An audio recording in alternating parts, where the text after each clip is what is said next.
The first light of spring had barely touched the snow-covered peaks of Colorado's San Juan Mountains when an old prospector stood silently outside the tiny cabin he had called home for nearly half a century. For 49 years, Elias Turner had greeted these mountains before sunrise, believing that somewhere beyond the next ridge, another lesson waited to be learned.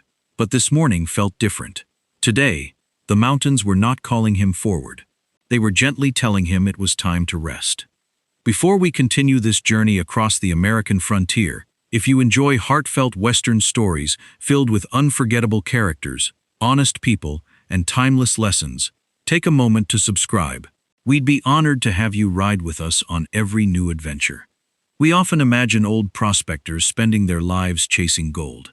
Elias Turner had certainly searched for it, yet the greatest wealth he carried had never glittered inside a pan or sparkled beneath mountain streams.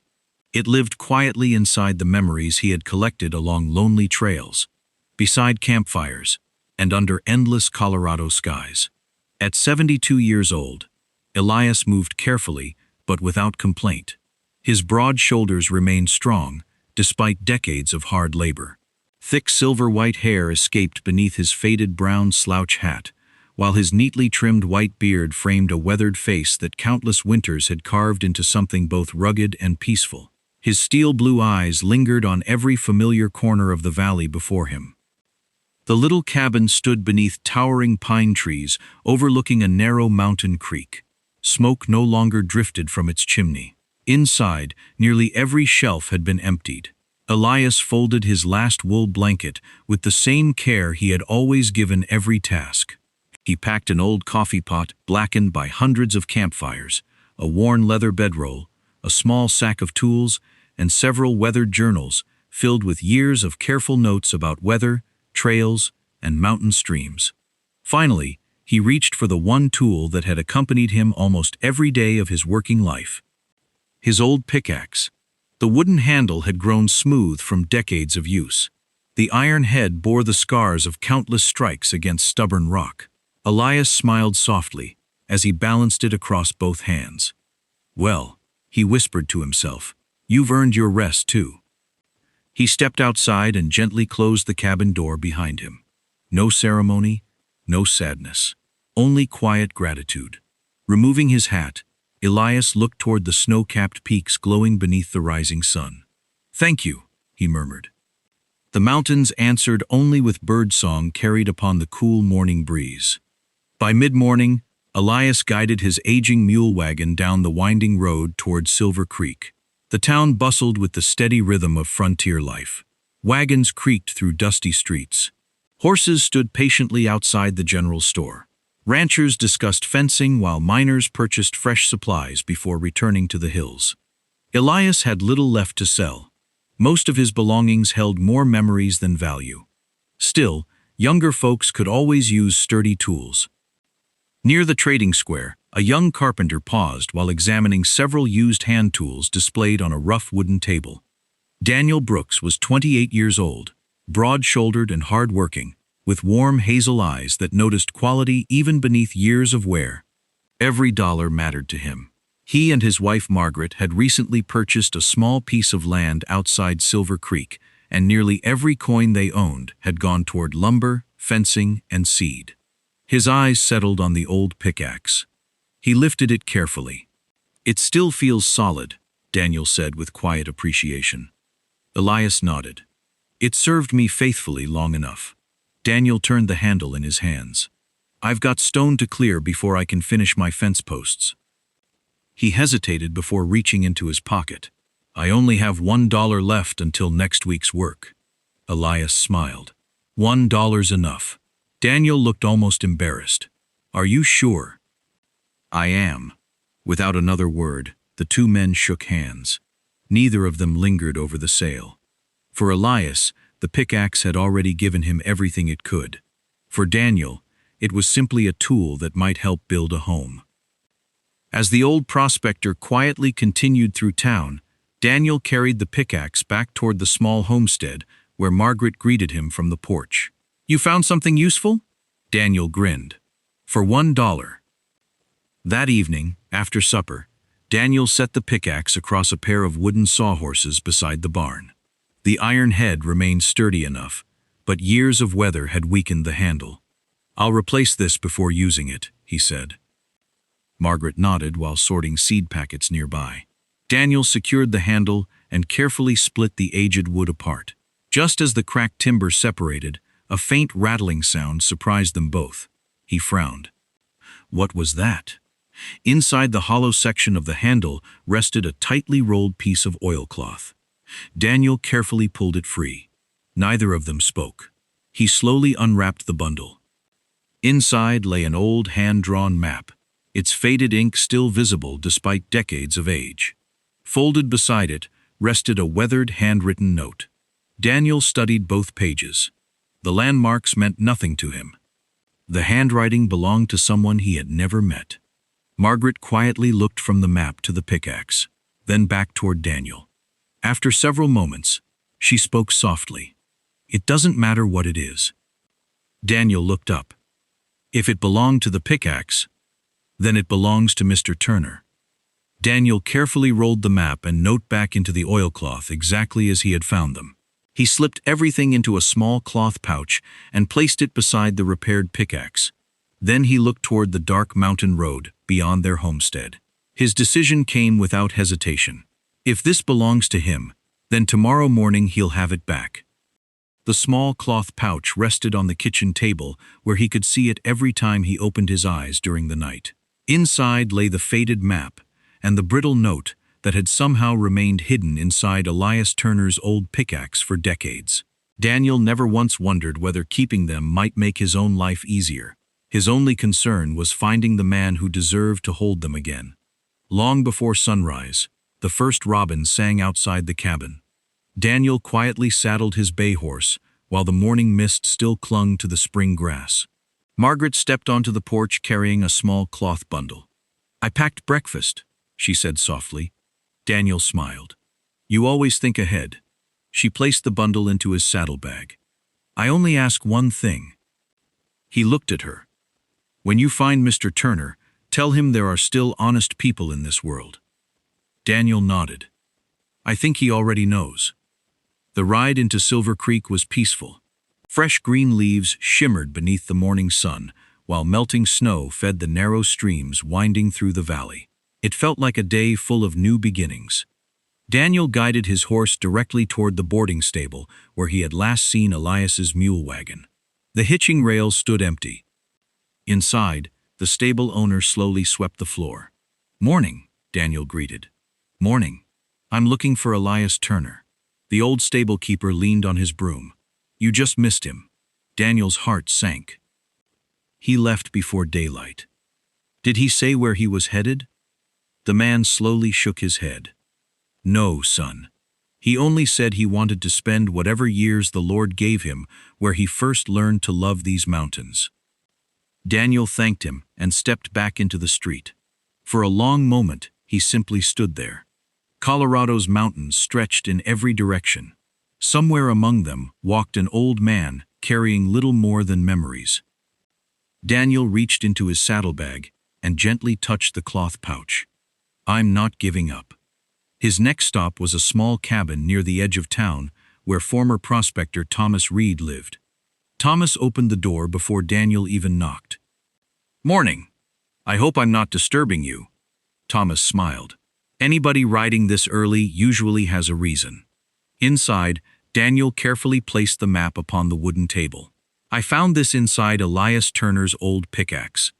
Thomas's smile disappeared. His weathered hands froze above the faded paper. Slowly, very slowly, he lowered himself into a chair. "I haven't seen this handwriting in 40 years." Daniel remained silent. Thomas carefully unfolded the brittle note. His gray eyes filled with memories. "This," he paused, "this belongs to my oldest friend." Daniel looked surprised. "You knew Elias that long?" Thomas nodded. "We spent nearly 20 years prospecting together." He gently traced one finger across the faded lines drawn upon the map. "I remember the day we made this." Daniel leaned forward. "You do?"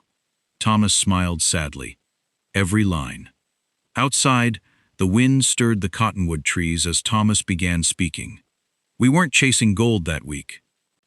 Daniel blinked. I thought prospectors always were. Thomas chuckled softly. Most people think that. He looked back down at the map. But sometimes survival mattered more than riches. His finger stopped beside a faded mountain ridge drawn near the center. We built something together. What? Thomas slowly folded the map again. I honestly don't know if it's still there. Before Daniel could ask another question, someone knocked gently at the open door. It was Sarah Collins. The town school teacher and historian carried several rolled survey maps beneath one arm. Thomas smiled. Sarah, you're exactly who we need. She stepped inside. I heard someone mention old mining maps. Daniel spread the worn paper across the table once more. Sarah adjusted her wire-rimmed spectacles and studied every faded landmark with careful attention. Minutes passed. No one interrupted her concentration. Finally, she reached for one of her larger county survey maps. She laid both papers side by side. Then another. Slowly. The faded lines began matching familiar mountain ridges. Creeks. Old wagon roads. Abandoned mining trails. Thomas watched with growing excitement. You found it? Sarah nodded quietly. I think I have. She pointed toward a narrow valley deep within the San Juan Mountains. This trail disappeared from most modern maps years ago. Daniel leaned closer. But it still exists? Sarah smiled. Nature may hide old roads, but mountains rarely forget where they are. Thomas looked out the window toward the distant peaks. If Elias is trying to reach that valley, he won't travel fast. Daniel immediately stood. Then we still have time. Young Caleb Turner happened to be passing outside with a bundle of firewood. Thomas called him inside. The 14-year-old listened wide-eyed as Daniel explained the discovery. Caleb looked at Elias's map with open admiration. I used to carry supplies for Mr. Turner. Thomas smiled. Then perhaps you'll help us one more time. The boy's face lit up. I'd be honored. By late afternoon, 4 horses stood saddled outside Thomas's cabin. Daniel secured the cloth pouch inside his saddlebag. Sarah carefully packed copies of her survey maps. Thomas checked his bedroll and supplies with the confidence of a man returning to country he had once known by heart. Caleb tightened his saddle straps one final time. None of them spoke much. Some journeys deserved quiet beginnings. As the sun slipped behind the western ridges, the small group climbed steadily into the mountains. The winding trail narrowed beneath towering pine trees. Birdsong faded. Only hoofbeats echoed through the valley. Hours later, they reached the crest of a long, rocky ridge.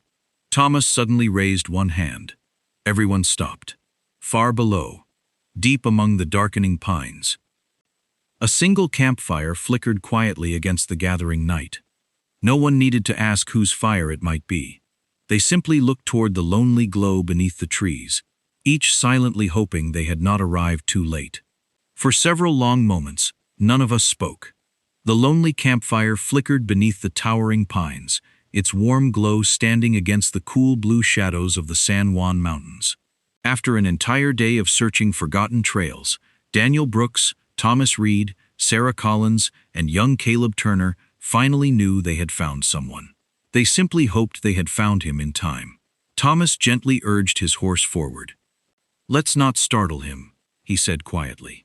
The group descended the narrow trail, their horses stepping carefully over loose stones and exposed roots. As they approached the small clearing, an old mule lifted its head from a patch of spring grass. Beside a simple canvas shelter sat Elias Turner. He looked up from his coffee pot. For an instant, surprise crossed his weathered face. Then, recognition. Elias, Thomas called softly. The old prospector slowly stood. Thomas? A broad smile spread across both old friends' faces. Nearly 20 years had passed since they had last shared a campfire beneath these mountains, yet the years disappeared in a single handshake. I thought these hills had finally swallowed you, Thomas laughed. Elias chuckled. Not yet. Daniel stepped forward respectfully. Mr. Turner. Elias turned toward the young carpenter. I wasn't expecting to see you again. Daniel removed the small cloth pouch from his saddlebag. I believe this belongs to you. Elias frowned slightly.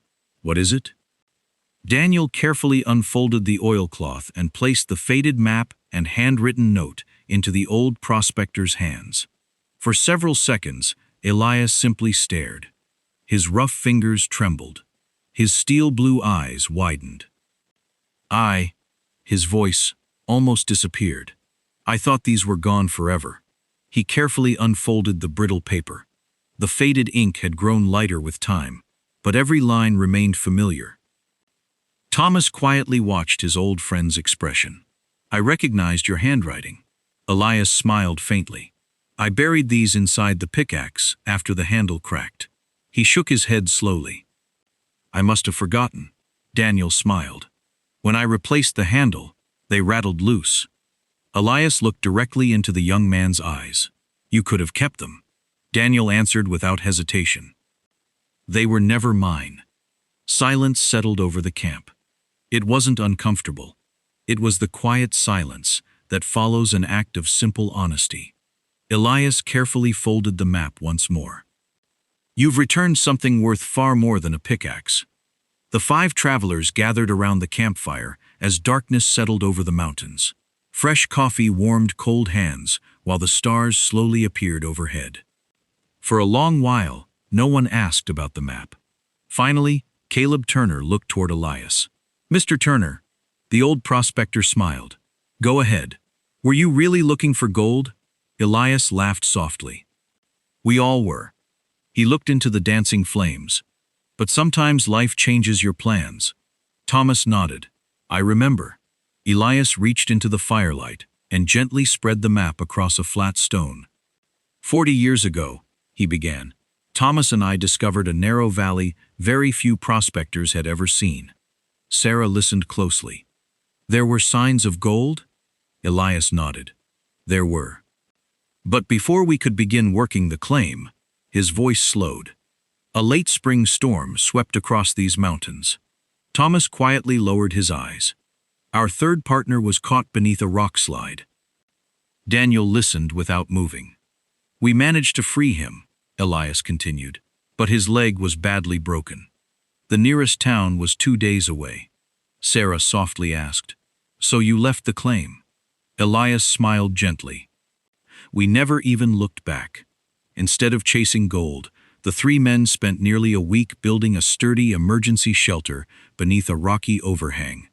They filled it with blankets, food, medical supplies, extra lanterns, mining tools, anything that might save another traveler's life someday. We drew this map, Elias explained, touching the faded paper, so we'd always know how to find it again. Thomas reached into his coat pocket. I still remember carrying those supply crates. Elias unfolded the second piece of paper. Daniel finally noticed the faded writing clearly. If you found this, I didn't come back. Caleb looked puzzled. What does that mean? Elias smiled sadly. I wrote it in case I was ever lost returning to the shelter. I wanted anyone who found the map to know why it existed. Sarah quietly wiped moisture from one eye. It was never about treasure. No, it never was. The next morning, Elias stood before sunrise. So, he smiled at the others. Would you like to see whether an old promise survived 40 years? Together they followed the faded landmarks across narrow ridges and winding streams. Sarah compared every turn against her survey maps. Thomas occasionally stopped to study familiar rock formations. They've hardly changed, he whispered. Near midday, Elias finally stopped beside a towering granite cliff. This is it. At first, nothing seemed unusual. Then Caleb noticed something beneath a curtain of thick brush. There's an opening. The group carefully cleared away branches and vines. Behind them stood a small stone shelter, hidden beneath the overhang exactly where the map had promised. Its heavy wooden door still remained, weathered, but standing. Elias slowly pushed it open. Dust drifted through shafts of spring sunlight. Inside, shelves lined the stone walls. Old blankets, tin food containers, lanterns, medical supplies. Everything had aged quietly beneath the mountain's protection. In one corner rested a small wooden chest. Daniel carefully lifted the lid. No gold, no silver, only weathered journals wrapped inside oilcloth. Thomas picked up the first notebook. His hands trembled. Our field journals. Sarah gently opened another. Every page contained careful observations. Weather, trails, creek levels, wildlife, and one final account describing how 3 prospectors chose to save a friend's life instead of becoming wealthy. Daniel closed the journal slowly. This, he looked around the little shelter. This is the real treasure. Elias smiled, his eyes shining in the quiet mountain light. Then he looked toward the doorway, where the spring breeze stirred gently through the pines. His voice was calm, almost peaceful. Now there's only one promise left to keep. The words lingered in the still mountain air. Now there's only one promise left to keep.